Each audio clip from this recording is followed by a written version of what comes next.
with an electronic device to mute it to avoid feedback. And could I ask any remote participants to keep their camera and microphone off unless they wish to speak? Do not use a camera facility at all, as this can affect the quality of the IT connection. The meeting may be live streamed and recorded, and data collected during the recording of the meeting will be retained in accordance with the Council data retention policy. Recording of the meeting will be added to the Council's website. Members accessing the meeting remotely should use their Swearon Council or VCC laptop to participate virtually. If you join using the link on the website or on a mobile and tablet device, it is not always possible to identify you. You may not be recorded as being in remote attendance. So, welcome everyone to this Urgent Decisions Committee on Friday, the 27th of June. We have in attendance the Chief Executive, Lewis Reid, our Director of Resources, Lisa Fillery, who's attending remotely, our Head of Place, Joanne Johnson, Ian Harrison, the Planning Manager, the Planning Applications, and our Democratic Services Officer, Philippa Richardson. Yeah, we just contacting it's fine. In terms of the emergency evacuation procedure, I don't think I need to go through that unless anybody particularly would like me to. And just follow me because I'll be at the front of the queue. Okie dokie. Are there any apologies for absence, please? Thank you, Chair. Apologies have been received from Councillor James Hunt, who is substituted by Councillor Julian Speed, and also from Councillor Richard Palmer, who is substituted by Councillor Kieran Mitchell.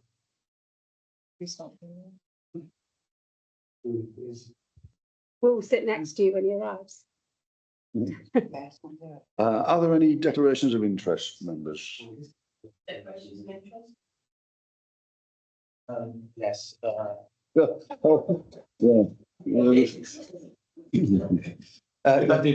Start kicking in. Just for the record, I am involved with the Tenement Heisted Community Action Group, which is the Rule 6 party to the inquiry. So I'm obviously very involved with the inquiry, but I do not regard that as a conflict of interest for this purpose of this meeting. Thank you. Anybody else? Okay. So what I intend to do, because I'm fairly certain that we can't really discuss this sensibly. Councillor Baldock? Sorry.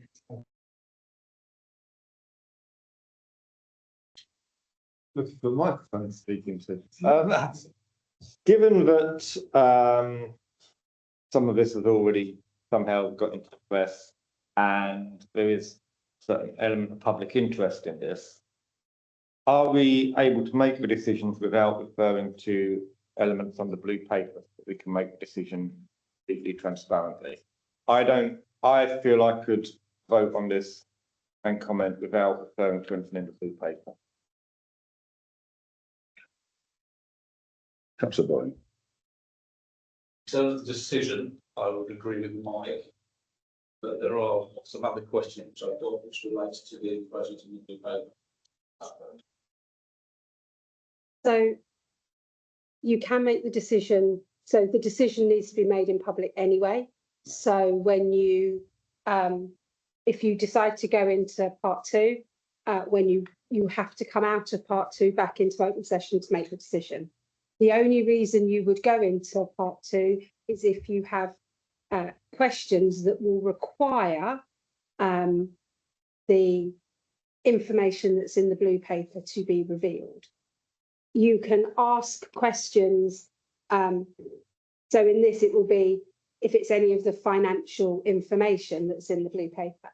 The fact that the newspaper has reported what they believe to be in the part 2 doesn't mean that it ceases to be part 2, because our job under the Local Government Act, we have to keep things confidential. The press can say what they like, and there's nothing to say that that information is accurate. I'm not saying it isn't, I'm saying I don't know whether it is.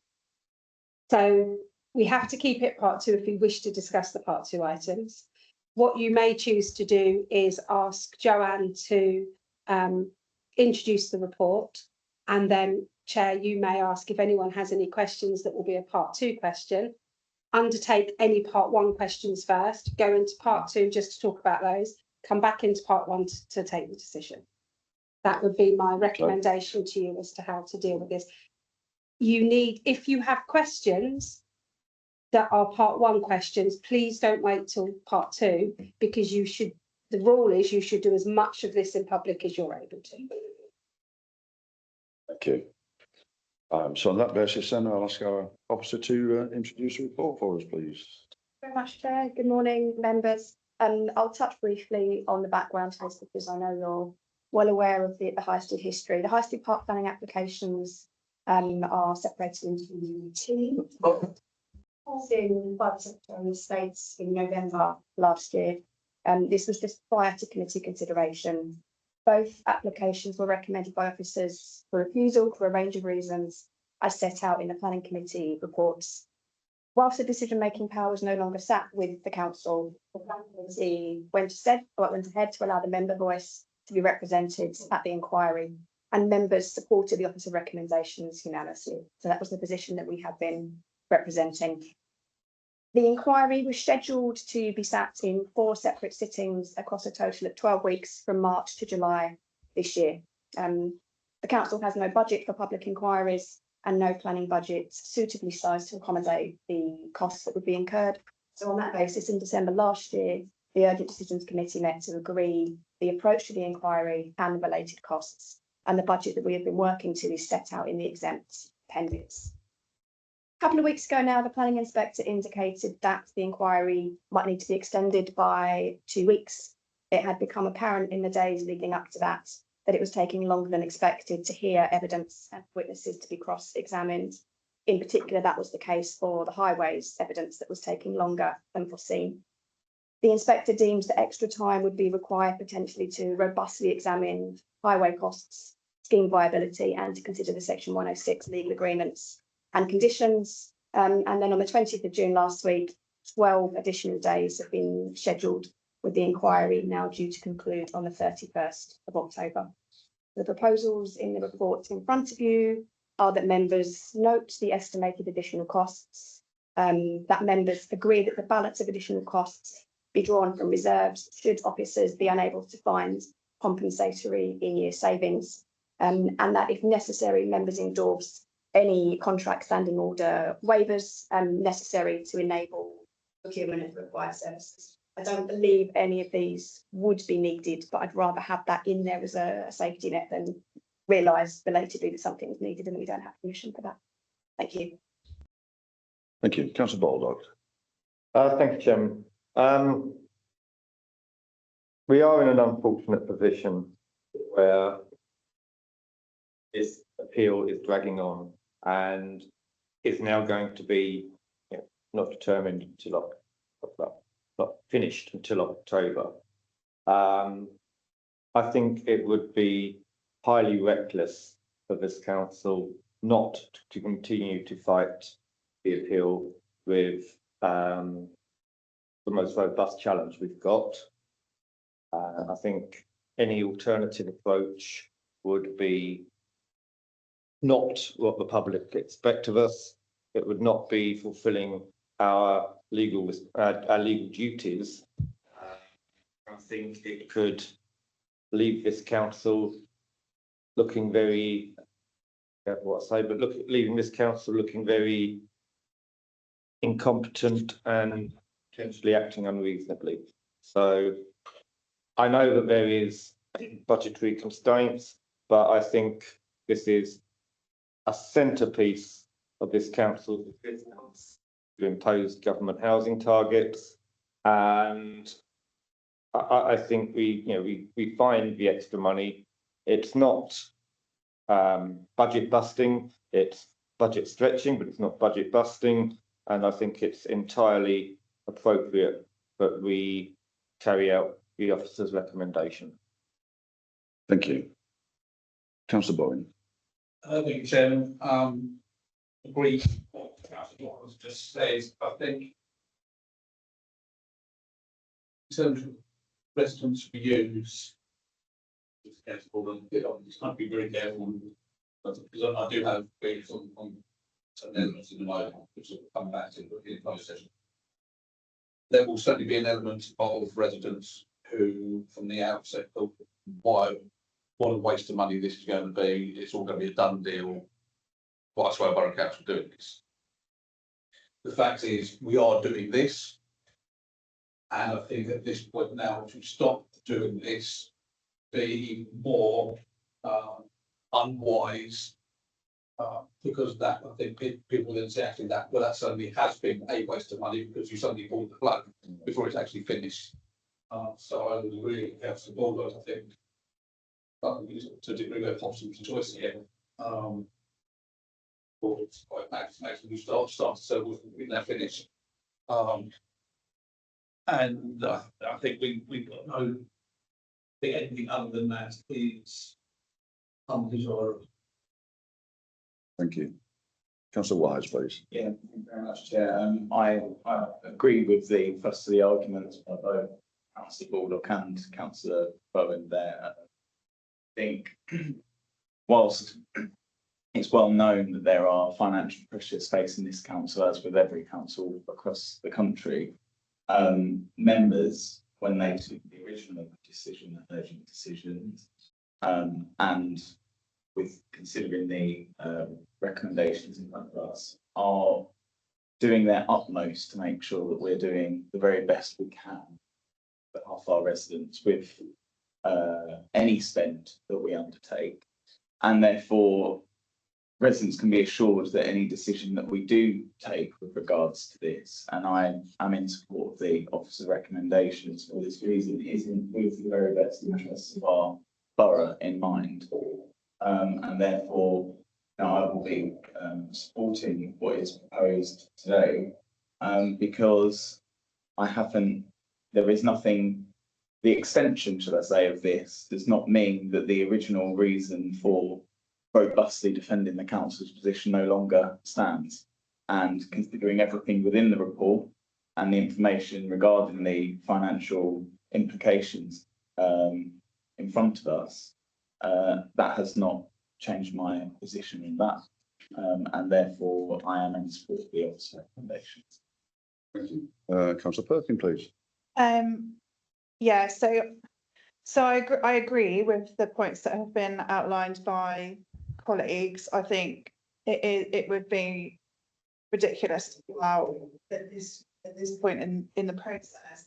That said, I have real concerns about whether this will be whether, like, we thought it was going to be within that budget that we agreed previously, but now that's not the case.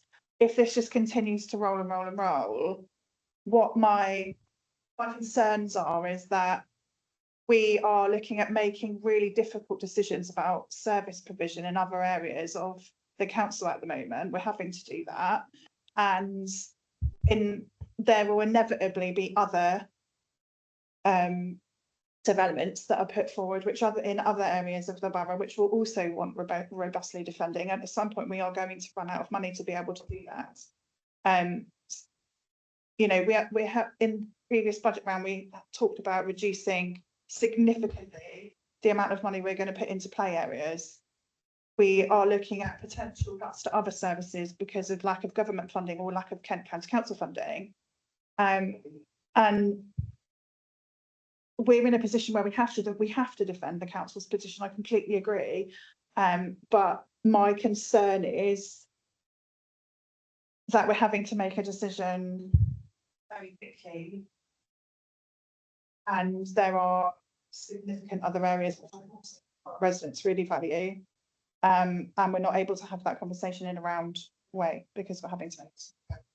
I understand the decision. I just wish we had time to look properly about the implications on other services, because there are implications, and we're not going to be able to have that. Be worrying when we're talking about significant sums of tax. Thank you. Councillor Bishop. Echoing what the previous councillors have said, I think it's quite unfortunate we've had to get to this position, leading up to establishing an inquiry, because this is a vast sum of money that's already been spent, and I do agree that we need to carry on with the inquiry, because the Highstead Park development will have a detrimental impact on the borough. And it is our duty as councillors, as a council, to represent the residents. And I think they are overwhelmingly in support of stopping this development. So yeah, I will be supporting any proposal put forward. Thank you. Councillor Speed? We are in a totally unsatisfactory situation here. It's fully met in the budget. Council also on the material. Council to actually agree to fund the extra legal costs that will be incurred, and I do feel to some extent it's been orchestrated by the applicant, because one of the reasons the inquiry is being extended is the extent to which the applicant barrister spends time.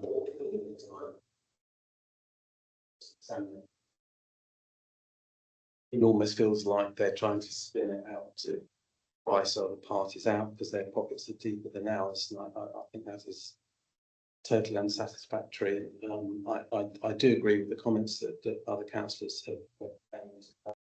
I also sympathise with the comments by Councillor Perkin, because I do have some concern that this might not be the end of it. Yeah. I mean, the applicant has now brought in a cost consultant, and still time for debate. And will there be? Programme officers have said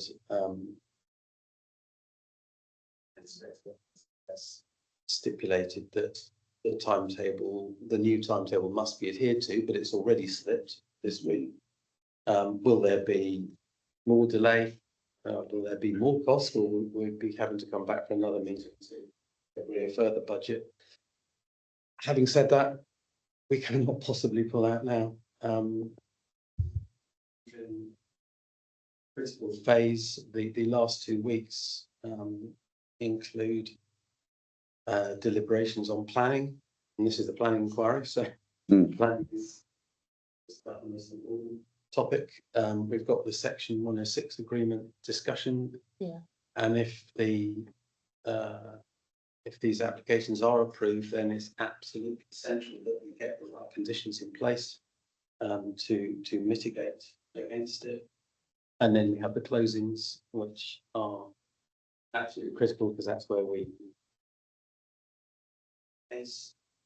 One of the options in the paper was to dispense with the services of our planning officer and somehow do it ourselves. Acceptable option. I cannot speak highly enough of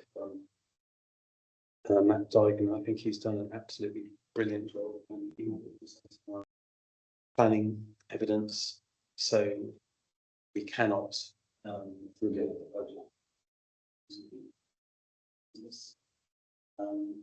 Would like to congratulate officers also for the fact that to date the budget that we set, we're absolutely bang on that budget. We have not exceeded it, so the budgeting has been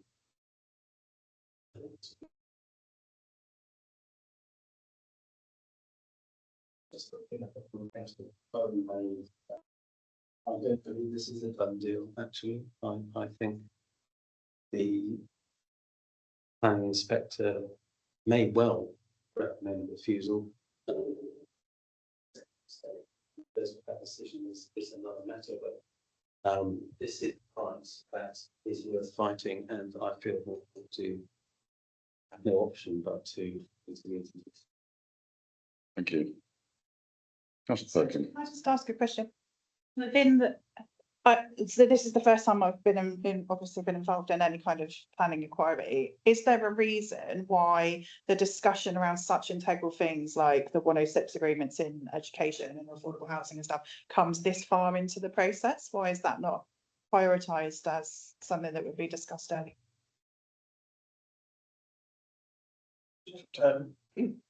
This in part is a lot of discussions feed into for example, where there's a session on take highlights that we're doing now, the stuff that goes and other sorts of thing will stem from that discussion versus it's back to fun and the plugging numbers out of the air because you don't know what the balances for them were.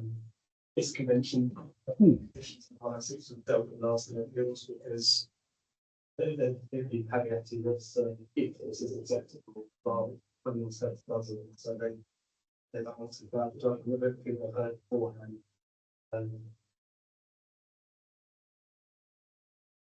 Thank you. Councillor Boulder. I'll just, now that we've, the appeal's underway and we've found out that there was loads of evidence that wasn't ready, there was quite clearly inadequate evidence for the council to have made a decision in favour of it. The Secretary of State called in a planning application that wasn't fit to be given a positive determination. Is there any outlet to JR the Secretary of State's decision to call in an application that wasn't fit to be determined? Then we might be able to rely on the inspector's judgment rather than the Secretary of State's. I've not seen that done. For instance, from any point from the value when you're submitting, the application is submitted. So this could have happened in week 1, and we not known at that stage whether it was adequate or not. It's the proof is in the pudding. We're going through the inquiry, which has established that as at 7th of November. I think our position is entirely correct because of all the work that they've had to do since the first has sort of shown. Yeah, but not aware of that. It's ridiculous if the Secretary of State to call in applications. Yeah, it's a gift, but it's a decision that you could potentially challenge. If they call something in, by calling it in, they take it out of a local democratic process. It has to go to an inquiry. By doing that in a way that at a time when it wasn't fit to be determined and to go to an inquiry, that just seems a perverse decision. That hasn't been done before, but probably good reason. But I just think that given the costs of this and the fact that that is largely attributable to Secretary of State's decision to call it in, I just think we should be able to challenge that decision. Basically, recoup some of the additional costs that have been caused by the Secretary of State's decision. And okay, a JR would just mean that they have to re-examine it, but it would expose the fact that it was called in at a point it wasn't fit to be determined, and that may get us some compensation. I think the issue is, as Ian has said, the Secretary of State could have called it in week 1 when absolutely it wouldn't have been fit to be determined because it was week 1. What the Secretary of State is saying is not based on the evidence of the day that they called it in. They think that we would make the wrong decision. It was that they used their gift to make that decision. So, had they have done that in week 1 and said, actually, we want to, it wouldn't have been heard in week 1. There would have been a process. So therefore, my view is that the chance of judicial review, a successful judicial review, is very, very low because the Secretary of State is able to call it in at any point when it would be accepted by all that it wasn't ready. I think the issue here was the timing and the day that we would have determined it. I can't say for certain that the members would have determined it, but it was going to our planning committee. The fact that the Secretary of State chose to call it in then rather than before is sort of a moot point. The Secretary of State has said that it needs to be, she wishes to determine it. At our cost. But I accept that. But had the Secretary of State made the decision on that day that it would or wouldn't, that is a decision that can be judicially reviewed. Her using her ability to call something in, I don't, but it's not a decision that I think can be judicially reviewed because the decision will be the planning decision. Thank you. Councillor Speed? I think councillor Baldock raises a very good point, and the fact that it's not been done before is not. Could argue that had this gone to the determination and we used both applications as we clearly would have done, the applicant would have appealed and it would have gone to a public inquiry in any event. On the other hand, there's no certainty that the applicant would have brought both applications to appeal. I mean, the southern site is so fundamentally that they may have taken the decision to just take the northern site to appeal, which would have halved the cost to this council of pursuing it. So could I make a request that we seek a legal opinion on whether this might be an avenue for us to?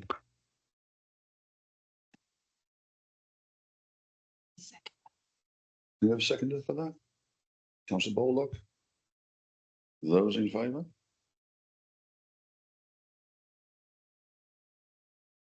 Yes.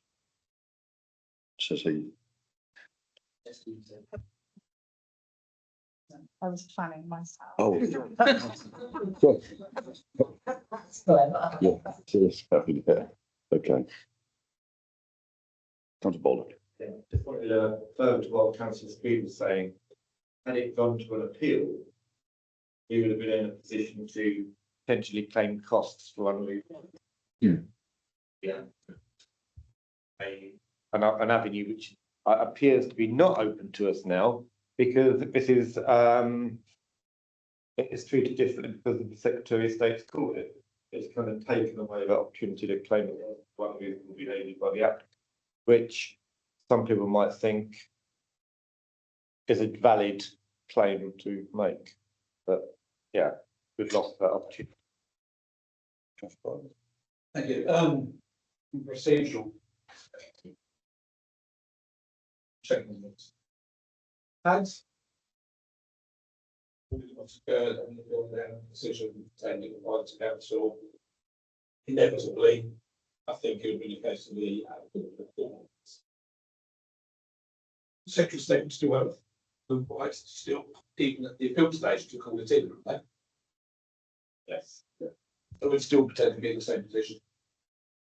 If we get the legal view, the AI answer, so I'm going to give it to you, but caveated with it's an AI answer, is yes, a decision by the Secretary of State to call in a planning application can be challenged by judicial review, but only on the grounds of its legality, not the merits of the decision itself.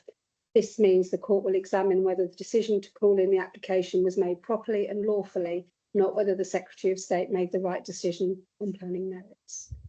That's the AI answer, but we will get a proper legal answer from someone who's not Mr. Google. Thank you. Members, I want to now ask if we wish to move into private session.